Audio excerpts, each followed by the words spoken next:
ಅದು ಒಂದು ಸುಂದರವಾದ ಹಳ್ಳಿ. ಆ ಹಳ್ಳಿಯಲ್ಲಿ ಒಬ್ಬ ಶ್ರೀಮಂತ ವ್ಯಾಪಾರಿ ವಾಸಿಸುತ್ತಿದ್ದ. ಅವನಿಗೆ ಒಬ್ಬ ಮಗನಿದ್ದ. ಅವನ ಹೆಸರು ಆರವ್. ಆರವ್ ತುಂಬ ಚುರುಕಾಗಿದ್ದ. ಆದರೆ ತಿಳಿಯದೆ ಚಿಕ್ಕ ಜೀವಿಗಳಿಗೆ ಕಲ್ಲು ಎಸೆಯುತ್ತಿದ್ದ. ಇರುವೆಗಳನ್ನು ಕಾಡುತ್ತಿದ್ದ.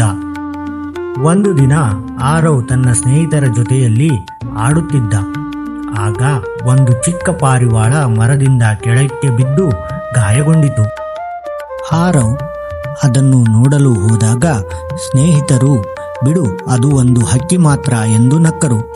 ಆದರೆ ಅಲ್ಲೇ ಪಕ್ಕದಲ್ಲಿ ಇದ್ದ ಚಾರುಕೀರ್ತಿ ಭಟ್ಟಾರಕರು ಇದನ್ನು ಗಮನಿಸಿದರು. ಭಟ್ಟಾರಕರು ಅವರನ್ನು ಹತ್ತಿರ ಕರೆದು, ಯಾರಾದರೂ ನಿನಗೆ ಕಲ್ಲು ಹೊಡೆದರೆ ನೋವಾಗುತ್ತದೆಯಾ ಎಂದು ಆರವ್ಗೆ ಕೇಳಿದರು. ಗುರುದೇವ, ತುಂಬಾ ನೋವಾಗುತ್ತದೆ ಎಂದು ಆರವ್ ಹೇಳಿದನು.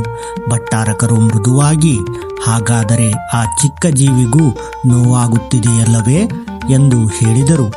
ಈ ಮಾತು ಆರವ್ನ ಮನಸ್ಸಿಗೆ ತಟ್ಟಿತು. ಅವನು ಪಾರಿವಾಳವನ್ನು ಕೈಗೆತ್ತಿಕೊಂಡು ಮನೆಗೆ ತಂದ. ನೀರು ಕೊಟ್ಟ. ಗಾಯಕ್ಕೆ ಔಷಧಿ ಹಾಕಿದ. ಹಲವಾರು ದಿನ ಅದರ ಸೇವೆ ಮಾಡಿದ. ಕೆಲ ದಿನಗಳ ನಂತರ ಪಾರಿವಾಳ ಮತ್ತೆ ಹಾರಲು ಸಿದ್ಧವಾಯಿತು. ಆರವ್ ಅದನ್ನು ಆಕಾಶಕ್ಕೆ ಬಿಟ್ಟ. ಪಾರಿವಾಳ ರೆಕ್ಕೆ ಬಡೆದು ಆಕಾಶದಲ್ಲಿ ಹಾರಿತು. ಅದನ್ನು ನೋಡಿ ಆರವ್ ಕಣ್ಣಲ್ಲಿ ಸಂತೋಷ ತುಂಬಿತು. ಅಹಿಂಸೆ ಎಂದರೆ ಹೊಡೆಯುವುದು ಮಾತ್ರವಲ್ಲ, ಪ್ರತಿಯೊಂದು ಜೀವಿಯ ಮೇಲೂ ದಯೆ ತೋರುವುದು ಎಂದು ಭಟ್ಟಾರಕರು ಹೇಳಿದರು. ಆ ದಿನದಿಂದ ಆರವ್ ಬದಲಾಗಿದ್ದ. ಅವನು ಯಾವುದೇ ಜೀವಿಗೆ ನೋವು ಕೊಡಲಿಲ್ಲ.